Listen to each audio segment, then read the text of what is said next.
The Fed has always been there when asked to be there. And this has clearly a close connection to the presidency, to the elected government. And that's always been the way. So yeah, it's a complete fiction, this idea that they're just separated from whatever's going on in elections. That's fantasy land stuff, but I guess the Fed thinks it benefits from that impression. And the Fed always reports things as better off than they are, right? It's always, never forget that in the spring of 2008, Ben Bernanke was telling us that there is no recession on the horizon and nothing in our data tells us that there's a recession coming. The US was already in recession at that point.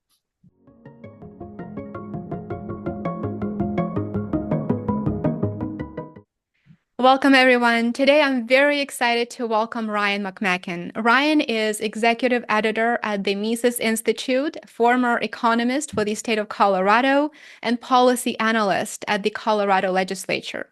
Ryan is the author of Breaking Away, The Case of Secession, Radical Decentralization and Smaller Polities, and Commie Cowboys, The Bourgeoisie and the Nation State in the Western Genre. I absolutely love that title. Ryan is a podcast host where he shares frequent updates on economics and politics. I'm a big fan of his. I will leave the link in the description below. Ryan, welcome. Thank you so much for being here. It's great to be with you. It's great to have an opportunity to connect. So several days ago, during the press conference following the FOMC meeting, Fed Chair Jerome Powell was asked not once, but twice if he would resign if Trump actually asked him to leave the position. Powell appeared to not quite appreciate those questions, and he simply responded no, followed by quite awkward silence. Obviously, there's much more going on behind the scenes. The press conference gave us a bit of a glimpse at perhaps a crisis that is unfolding. What is your take on that exchange and the possibility of Powell being removed or being asked to leave his position? Yeah, you're not exaggerating. There really was an awkward silence after he was asked, would you leave if resigned? And his answer was simply a flat no, with no elaboration at all. And I've never heard him speak that way really about anything. He's got word salad a lot of the time where he's trying to explain the Fed's position and how they're data based or data driven and all that stuff. He's got lots of words. He's a politician. And this time there was just no equivocation whatsoever. So, I had the video on. I was just kind of listening, and I perked right up when I heard this exchange because this is very unusual for Powell to react that clearly about something. So this sets the stage, I think, for some level of political conflict. He's making it clear, I'm not going anywhere. And that's I think that throws out a challenge to Trump. Now, I always doubted that Trump was going to really put on a full-blown effort to get rid of Powell. I never really bought that was kind of the end game.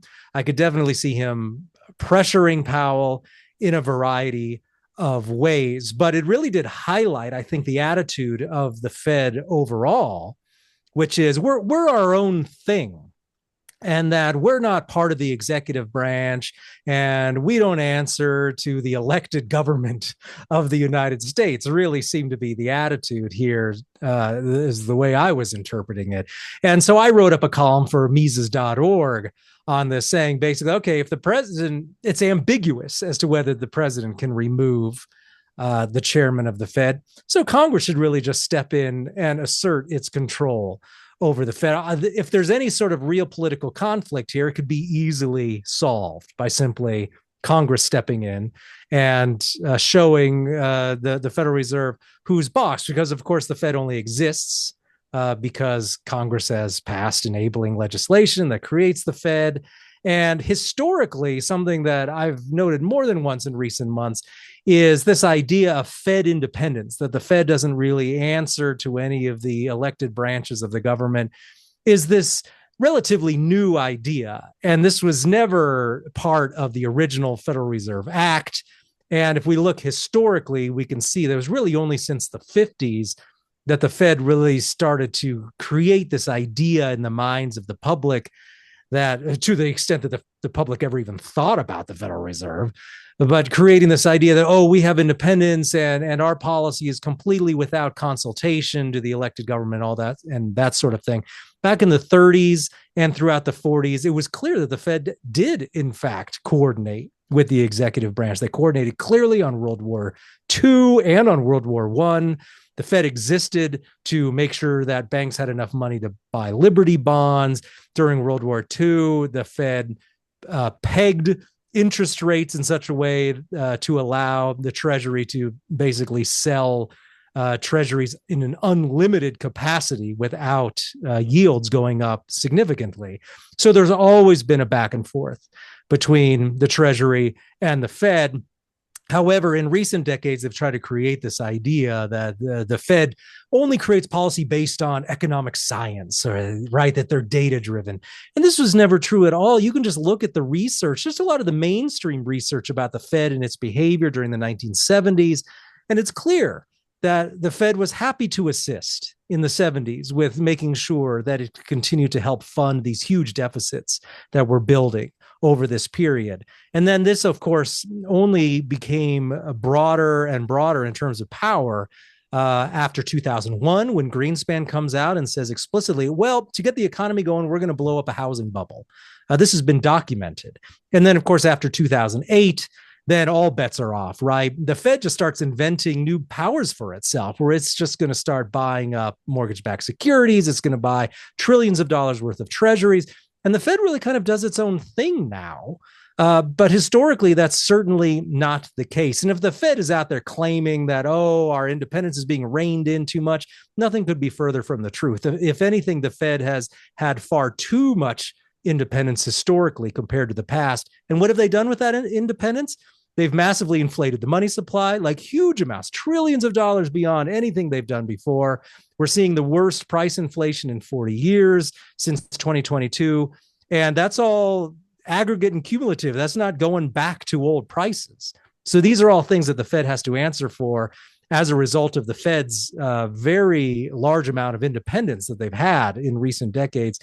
And so this sort of idea that Powell is clearly pushing out there, that we don't have to answer to anybody. Well, we've seen what we get from the Fed when it doesn't have to answer to anybody. And maybe we should go back to more historical norms that when the Fed was maybe a little bit more responsive to the elected government. And I think that would probably be a good thing. It's actually very interesting because I recall in a fairly recent interview, and I believe it was 60 Minutes, Fed Chair Jerome Powell said that politics has no impact whatsoever on the Fed's policies. So clearly that was not a very accurate statement. No, there's no evidence ever of that. They've always been happy to coordinate if the Fed's assistance is necessary to help push interest rates down, to facilitate the greater level, to facilitate treasury purchases, and to help finance deficit spending. The Fed has always been there when asked to be there, and this has clearly a close connection to the presidency, to the elected government, and that's always been the way. So yeah, it's a complete fiction, this idea that they're just separated from whatever's going on in elections. That's fantasy land stuff, but I guess the Fed thinks it benefits from that impression. There is a very strong case to be made in favor of abolishing the Fed. Dr. Ron Paul is perhaps the most prominent proponent, supporter of this idea. I spoke to him several months ago, and he believes that abolishing the Federal Reserve should be the top priority. What is your take on this? Should the Fed be abolished? Certainly, that is the end goal, right? We are abolitionists at the Mises Institute, you might say, when it comes to the Fed. I like to throw out other in-between bits of legislation that we could do if Congress doesn't have the stomach to abolish the Fed. But yes, I always think the end goal is to abolish the Fed. America's greatest period of increases in the standard of living, industrialization, gains in economic growth, all took place when the United States did not have a central bank of any kind. Now, economists like to say, oh, look, there were all these financial crises that occurred in the latter half of the 19th century. And we needed a central bank to iron all that out. The reality, however, is that for ordinary Americans, they saw their standard of living go up faster and more so than any other historical period. So the fact that you had some ups and downs in the economy during that period clearly did not end up being a net problem for gains in the standard of living. So we can just look at the historical record and see that the Fed does not, in fact, make Americans better off as a whole. And so, of course, Ron Paul is right on this, that the Fed should be abolished. The Fed is primarily a servant of the regime and of the ruling classes. If we look at the whole issue of how money enters the economy and who benefits from monetary inflation, it's people who own assets already. It's not first-time home buyers. It's not the working class. It's not sorts of people who can benefit from the asset price inflation that results from all of this monetary inflation, the money printing. So yeah, we can see that there's been some good recent quantitative data on that as well. There was a book that came out a few years ago by Karen Petru, who's this seasoned Fed watcher, and her book was called Engine of Inequality. And I disagreed with her conclusions, but a lot of her quantitative analysis, and that clearly showed that over the last 20 years, that it's been really just the upper levels of income that have benefited from all this loose Fed policy, that the home price increases have been largely limited to the coasts and places where home prices are very high. So if you're just a working class person living in middle America, you can't claim that you've benefited at least from the asset price inflation. The home prices have been much more modest in those places. So we see a geographic difference. We see an income level difference in who's helped by Fed policy. So Ron's thinking about that sort of thing when he's talking about abolishing the Fed. And of course, there's all those other issues, right? You could claim that it's unconstitutional and just point out that, right, it was the Fed that presided over the Great Depression. It was the Fed that presided over the huge inflation of the 1970s. It was the Fed that presided over the global financial crisis and only solved that by bailing out these huge corporations, which benefits billionaires the most. So from both an economic standpoint and just a standpoint of political justice, absolutely, the Fed should be abolished. But at the very least, the Fed needs to be reined in. And so, yeah, there's certainly, we just need to at least start moving in that direction, even if we don't get all the way to abolition this year. Of course, I absolutely agree with you. You previously wrote that Congress should prohibit the Fed from buying any assets of any kind. Specifically, you spoke about mortgage-backed securities and government securities. Could you maybe elaborate on that a bit more and explain why that is the case? Yeah, sometimes we get asked, well, what's the one thing we could do to help make the Fed less bad? And that's one of the answers we often give is we need to outlaw the Fed's purchasing of assets. Because remember, in the early days, when the Fed was being sold to the American public, the Fed was always sold on this idea that it's the lender of last resort, that in case of banking crises, that the Fed can step in and prevent bank runs by ensuring that there's enough liquidity for the financial system and for all the banks. And to do that, the Fed does not need the ability to purchase assets. But this has become more and more of an important tool for the Fed just in terms of manipulating interest rates, which was not sold as one of the original purposes of the Fed, and also just for helping bail out banks and the financial system when the old purpose was to simply bail out the depositors, right? That's how we prevent the bank runs, is we make sure the depositors are made whole. That's morphed into this idea of now we're bailing out all the stockholders of all of these banks, all the people who run the banks, like Jamie Dimon. We're bailing out billionaires now, which is totally different from the old idea. And so in order to facilitate all those new powers, they've introduced all of these asset purchase powers, either legally through Congress or where the Fed just kind of makes it up and decides they're just going to start buying up trillions of dollars of mortgage-backed securities or treasuries. And the idea, of course, there was to artificially boost demand for both government treasuries, which would drive down yields. And then also, since so many of these banks had so much mortgage-backed security assets on their books, in order to prevent these groups from basically ending up in bankruptcy. Hey, we'll just purchase a bunch of this stuff and then hold it forever, so that these banks don't have it on their books and it doesn't affect them. How did they get the money to purchase all these assets? They just print it. And that's a big driver of monetary inflation, is this ability to purchase assets. And so they go out and they purchase all these assets, they print the money in order to buy it. And that's one of the most direct lines between Fed behavior and actual monetary inflation. There's lots of other things the Fed does that are much more roundabout and indirect in terms of causing price inflation. But all these asset purchases, which both cause price inflation and also distort the economy by bailing out rich corporations at the expense of dollar holders, who then suffer from the resulting monetary inflation. This all goes back to the fact that the Fed can make these asset purchases. And you just look historically, right? If you pull up a graph from Fred at the St. Louis Fed, and you look at what were asset holdings at the central bank prior to 2008, there was almost nothing, because the central bank bought and sold assets just enough to manipulate the federal funds rate as best they could. And that still was unnecessary, and we should get rid of that too. But ever since 2008, just these trillions and trillions of dollars added to the balance sheet to benefit certain groups of people, certain politically well-connected groups.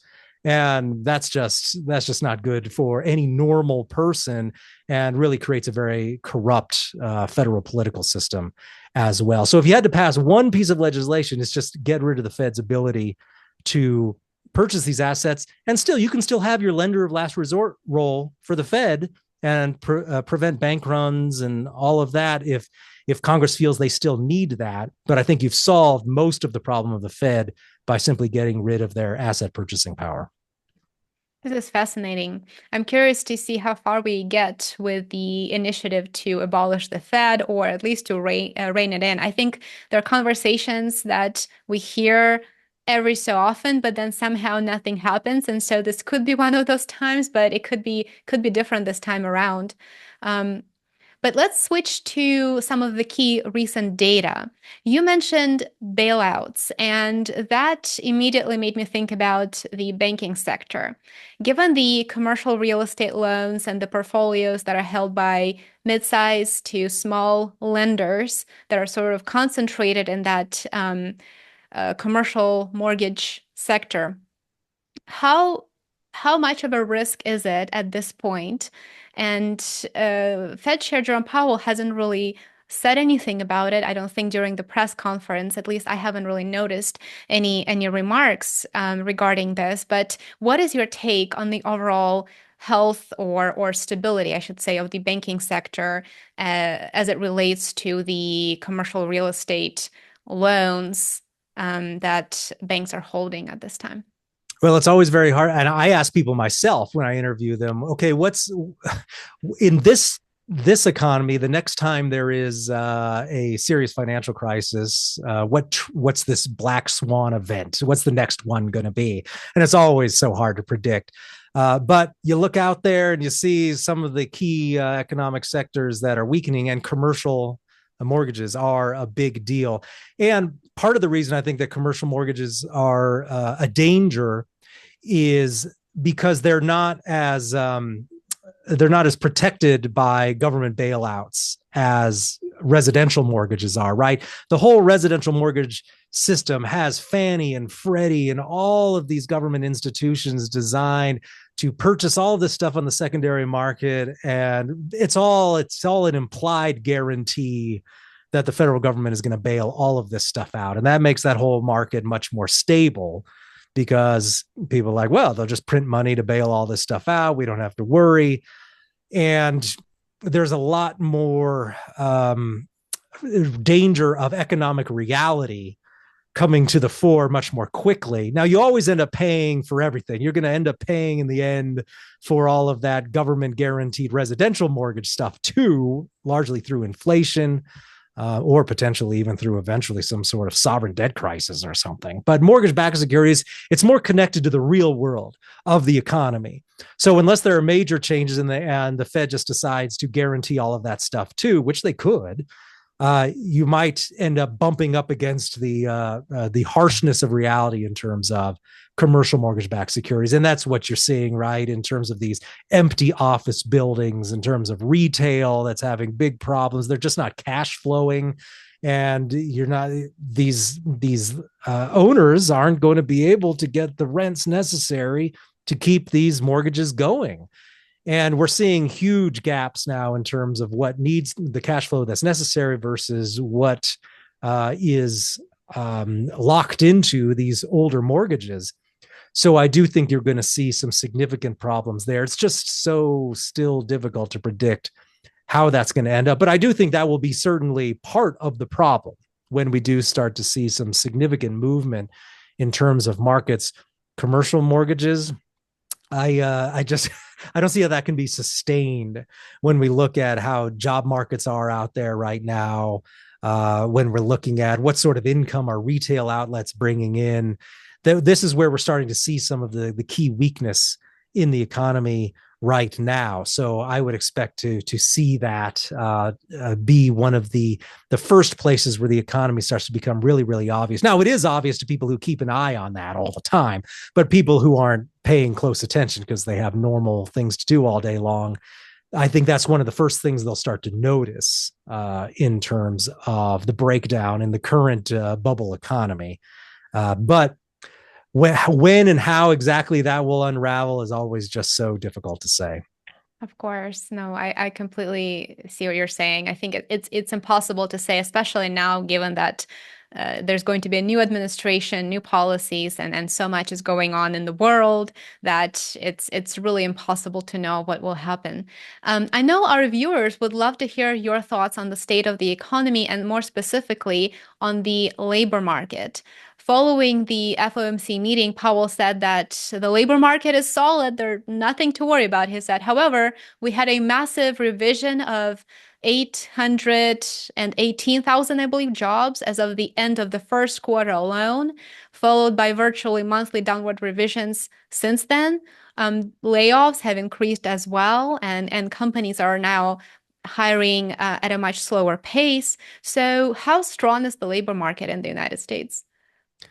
Well, it's not strong. I think the word I use often is stagnation, because you can't point right now to, at least in the official data, you can't point to big declines in employed people or in total number of payroll jobs, because there's no evidence of big drops there. What you have seen are big declines in is, say, job openings. Mm-hmm. Big drops there, and job openings are now back to where they were in 2018. And when you look at just how far that's dropped from the peak levels, this is just huge. However, thanks to that $6 trillion the Fed printed back in 2020 and 2021, you had this huge buildup in job openings that occurred over that period. But that's completely gone now. It's completely evaporated. And now, of course, you've got ongoing unemployment insurance, not new claims, but continuing claims are now back up to where they were in 2018, 2019. So you're back to very much a normal or a flat economy when we look at some of the other data. Now, what I like to mention in the analysis we do for Mises.org is I always look at both the household survey as well as the establishment survey, right? There's two surveys of employment. And the establishment survey, this is the one that they always tout in the headlines that there are XYZ number of jobs were created this term. And the establishment survey has become more and more iffy over the last couple of years because it keeps showing these blowout job reports. And it's really started to diverge from the household survey. The two different surveys used to follow together quite well for many, many years. And then they really just started to diverge back in 2021. So now you just had nonstop gains in the establishment survey in jobs, whereas the household survey just went flat. And it's you make a distinction here where the establishment survey measures jobs. So that includes both full-time and part-time jobs, whereas the household survey measures employed persons. So if we start to dig deeper, what we see is that, okay, nonstop job creation, but number of persons employed is flat. And that tells us there's a lot of growth then in part-time jobs, multiple job holders, people taking on more jobs in order to make ends meet, as real wages stagnate, as price inflation continues to go up. And we do see that playing out in the data as well. We see that that full-time jobs were down year over year by 1 million, and that most of the growth then we're seeing is in part-time work. And obviously, given that there are now actually slightly fewer employed people in America as of the October survey versus 1 year earlier, so the total number of employed persons has gone nowhere. Yet, so all of these jobs, right, it's all part-time jobs. And then in terms of the jobs that have been created, what we find is a lot of that's even government jobs. Because then when we look at the establishment survey, we saw that private sector employment actually went down by 28,000. That's right. And government employment went up by 40,000. So without government employment, there would have been just an overall drop in all employment, except of course, the way the Fed reports it and the way the media reports it, they just report this big aggregate number, and that's included in government jobs.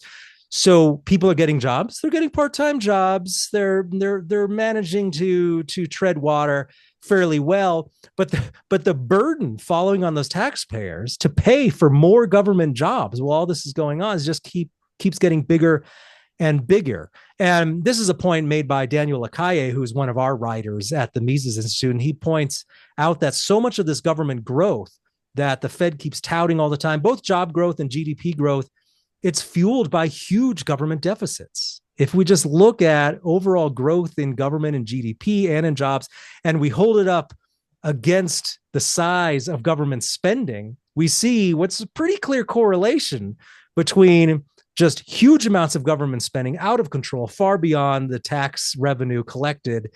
And lo and behold, when government just keeps spending, regardless of how much revenue it takes in, it can afford to hire more government workers. It can afford to just push more money out into the economy, which even the private sector then can benefit from in terms of right, because government employees, they go out and they spend that money, or there's government contractors, which aren't counted as government employees a lot of the time.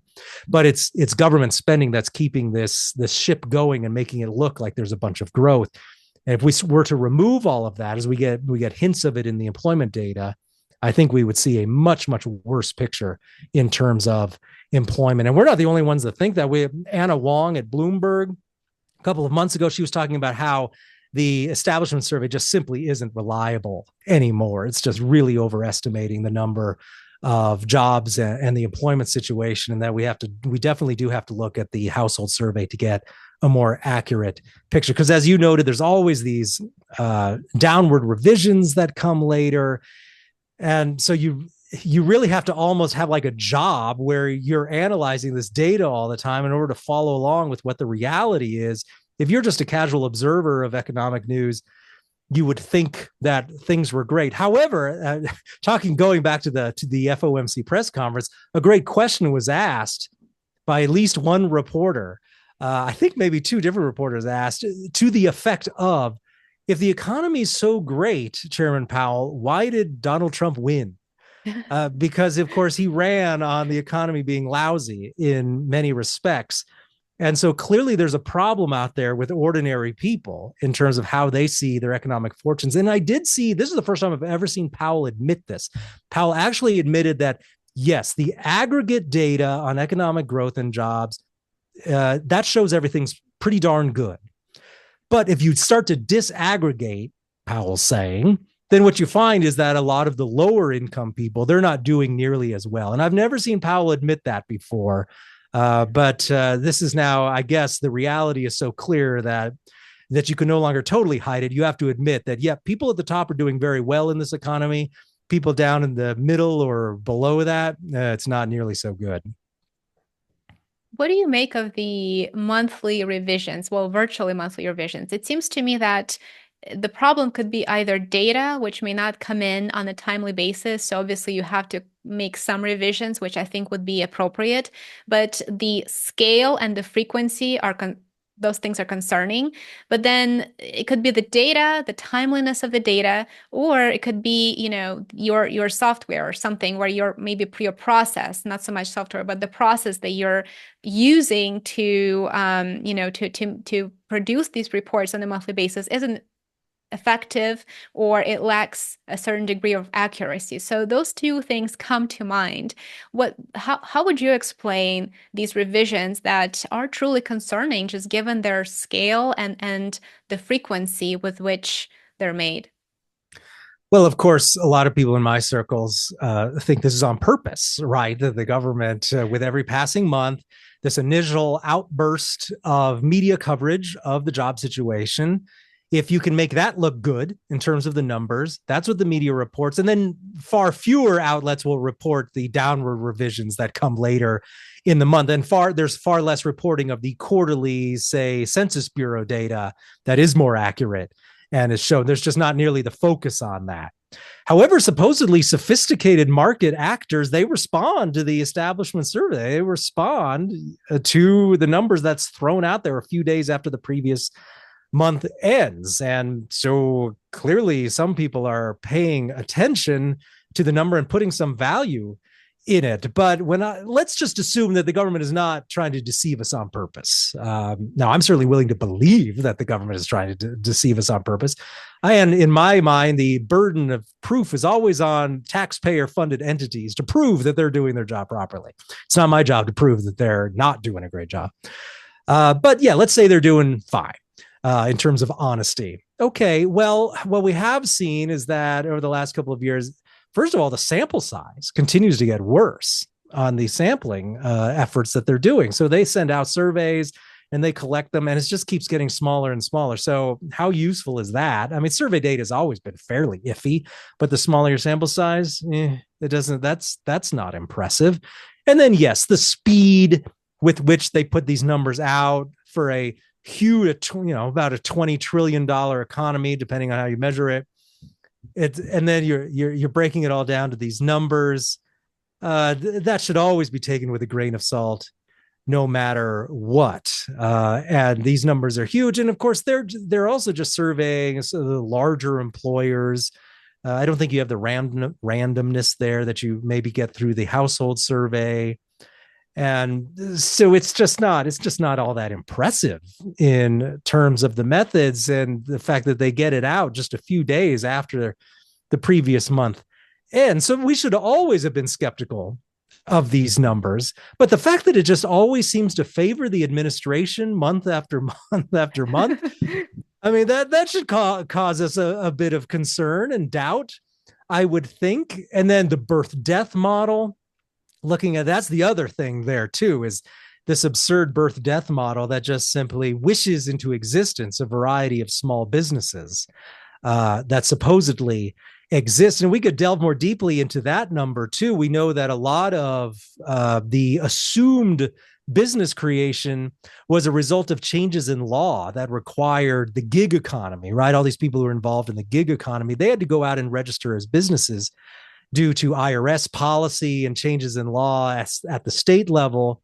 So you had all these immense amounts of business creation that have taken place over the last couple of years, which didn't really signal new economic activity. These were just a legal distinction that had to be addressed in terms of business application. And they looked at the bean counters of the administration. They looked at and they said, oh, look at all these huge amounts of new businesses being created. And we should factor that into our birth-death model. So they've used that as justification, these legally created new businesses that already really existed before, and factor that in to this birth-death model. So, oh, look at all these jobs that were created because we saw all these new businesses created. Well, that was always pretty questionable as well. And then when I did an article on that, I'm like, well, do we see any other evidence that the small business economy is doing magnificently, as all these business creation numbers would suggest? We didn't see any of that. We look at NFIB, the National Federation of Independent Businesses. We look at their data in terms of small business sentiment. None of that has gone up significantly and would justify the sorts of numbers that we've seen in new business creation. So yet again, we need to be really skeptical of these sorts of numbers, because if we look just beyond these one bullet point pieces of data that the feds are putting out there, it doesn't look nearly so rosy. As an economist, when you see these red flags that we just discussed in the labor market and in sort of the business creation framework and numbers, what other indicators are you considering when you try to gain a better understanding of where the economy might be heading in the short term, let's say in the next 12 months? Well, of course, we might look at all of these public, but often private sector produced data. We could look at, well, in terms of the public data, we could just look at the manufacturing indexes that come out of the Philly Fed or the Richmond Fed. And that's all been, I think the Richmond Fed's been mostly negative for a long, long time at this point, for over a year. The Philly Fed has been kind of bouncing around zero. So if it's below, right, if it's below this benchmark level, then you know that the manufacturing sector is contracting, and we've seen a lot of months of contraction. With the Philly Fed, we can look at these PMI numbers that are coming out showing that manufacturing is weak. What else could we look at?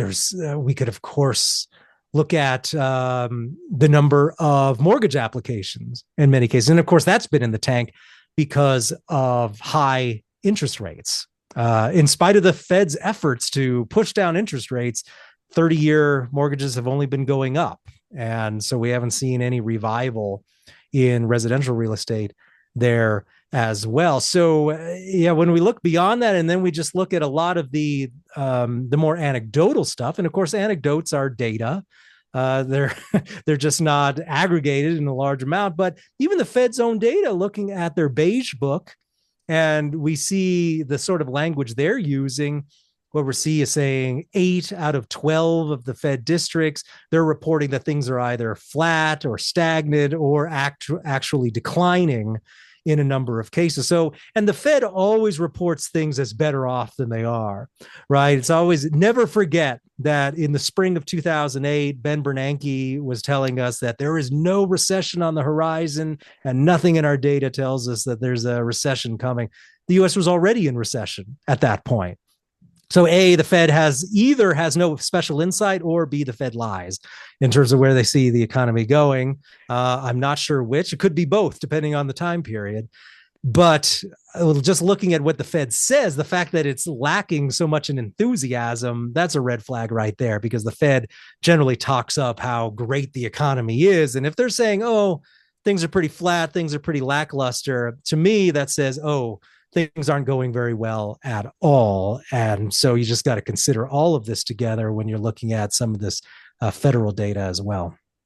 You know, this reminds me of those very notorious Jim Cramer memes where he says, invest in this stock, you should know that you actually need to do something completely the opposite. So I feel like when the Fed says, well, the labor market is doing well, that should give us a good indication that it's probably not doing very well at all.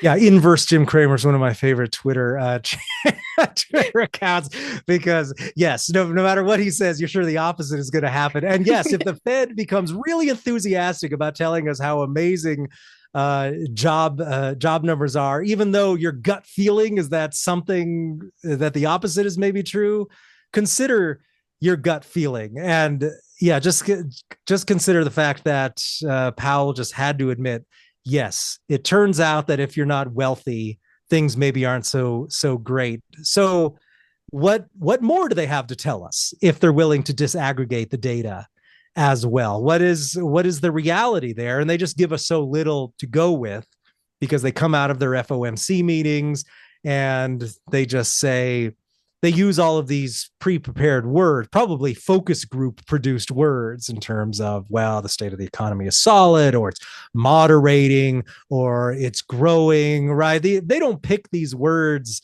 just off the cuff. They consider these long and hard before they put them into the FOMC press release. And so, of course, we've got plenty of Fed data watchers who pick apart every single word in all of these press releases. And you do see, right, that the Fed just is not overly confident. And of course, they've long since abandoned forward guidance. They're not even attempting to claim that they have some sort of long-term plan. What they're just saying over and over is, again, is we'll wait and see what the data says next month. Right. And what that tells me is the Fed's just waiting to see what they can get away with next month in terms of policy and in terms of politics, because pressure is going to come down from elsewhere, and there's going to be political implications to what they do. And all they're really doing is moving month to month, just waiting to see what happens next. And in this respect, they're not different from anybody else. But for many people, there's this aura around the central bank that they have special insights into the economy. But I think what the past 2 or 3 recessions have made it clear is they don't, and they get either they're being hit out of left field and they didn't see it coming at all, or they were just deceiving us till the very end until they couldn't deny it anymore. And so I just follow them every month, and I kind of wait to see what it is they say. And so far, it's all just, well, wait until next month and we'll decide next month. And they've got nothing else that they can tell you. And so, I mean, I can tell you that in terms of what the economy is doing. And so that's what has all just become now, is a waiting game to see what's happening next month in terms of jobs data. But if they, of course, had an excuse for the jobs data at this meeting, which was, the decline in private sector jobs, the very lackluster jobs numbers, those were because of the hurricane and because of some strikes that were occurring. And we fully expect jobs to bounce back next month. Well, I mean, anything's possible. But if you look at the larger trend, it's been all a clear, smooth decline in terms of month-to-month job growth that we've seen over and over again for the past 18 months. So are we really supposed to believe this trend is going to magically reverse itself? I mean, that's what they want us to believe. It's the whole soft landing narrative. But the soft landing thing never seems to work out.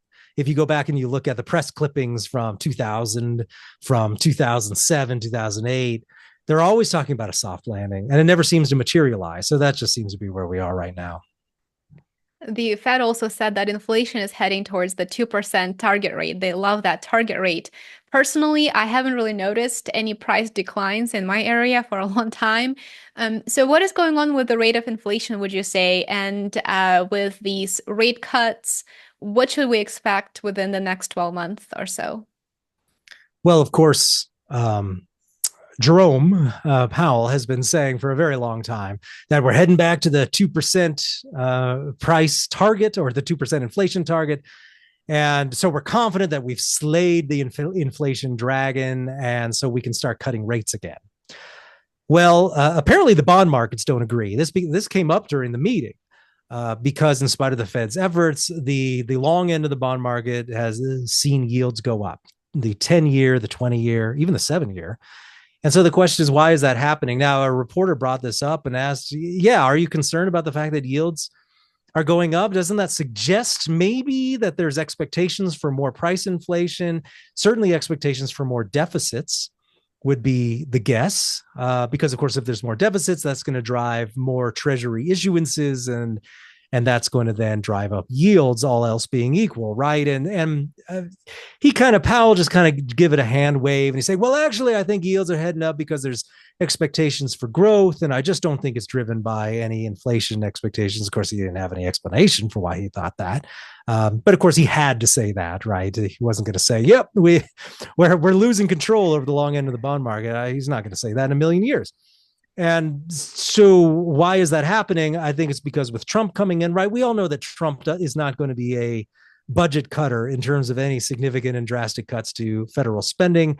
So bond investors have every reason to believe there's going to be more price inflation driven perhaps by deficits.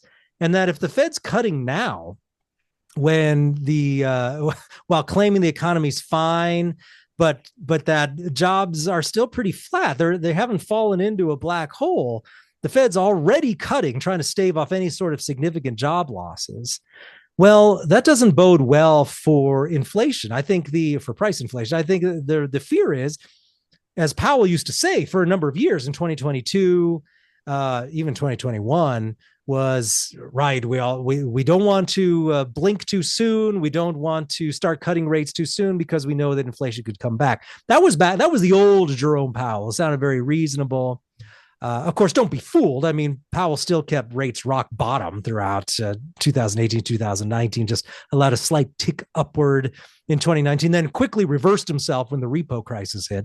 So this idea that Powell's some sort of hard money guy, sort of like the new Paul Volcker, I've never found convincing. But he did say a lot of reasonable things in terms of we shouldn't cut too soon because inflation will come back. He had some fear in terms of being the next Arthur Burns, right? He knew what happened in the 70s. He knew that the Fed didn't have the guts to keep interest rates climbing or at a higher level until the inflation dragon was truly slain. And of course, a lot of this goes back to our question of, is the Fed really independent? No, the Fed didn't have the guts to let interest rates go higher because the Fed wanted to facilitate more deficit spending and to help out the federal government, just as it usually does. So he didn't want to be known as the next Arthur Burns. But he seems to have kind of been losing his nerve on that. He's not the slightly more hawkish Powell that we saw a couple of years ago. But that was back when times were better, when it was a little easier maybe to guess where the economy was going. And now that things are a lot more unstable and that there's a lot more question about where the things are going, I think we're starting to see Powell's true colors, that he's much more willing to hit the panic button and really just start cutting rates. So unless we had seen, right, remember, he's cutting rates without the price inflation returning to under 3%. He managed to get it down to like 2.9, 2.8% in very recent months. But for most of this period, when they were already saying, yep, we're going to start cutting again this fall, we were still looking at 3.5%, which is not 2%. That's significantly higher than 2% in terms of percentages. I don't know why everybody's acting like 3.8% is basically 2% or something like that. It's not. And of course, they're just saying then, it's heading back that way, so we can just start easy money again. And one of the big, great questions that came up during the press conference also was, well, since you had inflation up at 7%, that's in the core PCE inflation is went higher than that on the headline inflation number. Since it was up at 7%, so this is my new favorite reporter. I can't remember, her last name was Jung, and she asked, well, since you have an average 2% goal, shouldn't you now run under 2% in order to bring down that average to 2% faster? And he said, nope, that's not how we do things. We're never going to actually target below 2%. So what that tells me is that the 2% average, as they call it, isn't really what they're talking about. The 2% is a floor, and they're not really interested in using basic premises of averages to bring a high number down fast and quickly. They'll never want to undershoot 2%, and they'll just say anything then, apparently. Yeah, it's 3%, it's 3.5%. Well, as long as it's kind of heading in the right direction, we can just start easy money again, and I'm sure it'll all end up fine. But I'm not sure that many investors buy that narrative, and that seems to be playing out at least somewhat in the bond market. I'm not saying that all bond investors are totally and fully motivated by inflation fears, but that's clearly a part of it, as far as I can see. And that complicates Powell's narrative that he wants to do. And I think we really need to be more skeptical and keep an eye out for inflation, which is not 2%, in spite of their acting like it is. I absolutely agree with you. So maybe last question for today. If you were in Jerome Powell's position today, what would be your top priorities, let's say, to help turn the ship around and address some of those biggest mistakes that were made by the Federal Reserve in the past several years? Well, this makes me sound like really not radical, especially after my calling for Congress to take action, right? So I'm thinking like a Fed chairman, right? So I'm not going to call for any changes in legislation or anything like this. I still think the Fed should be abolished and that they should take away all purchasing. But of course, as a Fed chairman, we could simply stop purchasing things. We could simply stop manipulating the interest rate. You could think how good that would be for actual free markets if the Fed just stopped doing things. And if the Fed just said, okay, we're not going to intervene. We're no longer going to use the Federal Open Market Committee to intervene in the economy. We're not going to purchase. Heck, we're not even going to sell any assets right now. We're just going to let the market look at the situation in terms of what our portfolio is, what our assets are, where our interest rates right now, and we're going to let the market take that information and be the market and do its own thing. And we're just not going to do anything. And sure, we'll still be the lender of last resort, even. Fine, whatever. We'll function on a 1920 type mandate. Great. But the Fed doesn't actually have to do anything to let the economy start to heal in the sense of letting markets take over again. But I mean, you see this all the time, right? It's like Wall Street doesn't even care about fundamentals anymore, right? What's determining stock prices? What's determining what's going to happen next in the economy? Everybody, all eyes on the Fed, right? What's the Fed going to do next in terms of policy? That's really screwed up to have the economy so dependent on whatever the Fed is doing next. So the Fed should just go back, me as Fed chair, I'm just going back and say, I'm not doing anything, like ever, as long as I'm Fed chairman. In terms of interest rates, we're not going to manipulate any of this. We're going to continue. We're not even going to sell the assets. We're just going to let it all continue to roll off. And then anybody could look at that and see what the schedule is as it rolls off. That would add so much more stability to the market in terms of allowing markets to actually provide some level of real rational market activity that has not existed there for so many years, because you're always constantly being whipsawed around by the Fed and everyone's taking bets about what the Fed's going to do next. In reality, the Fed should do nothing next.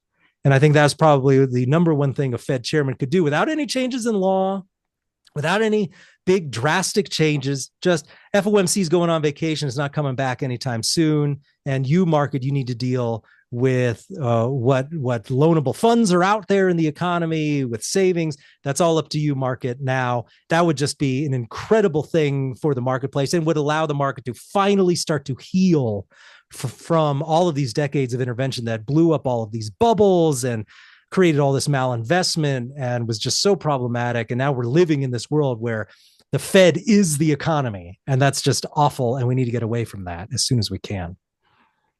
Ryan, it has been such a pleasure to host you. Thank you so much for joining today and for such an interesting conversation. I would love to connect with you again soon. Thank you very much.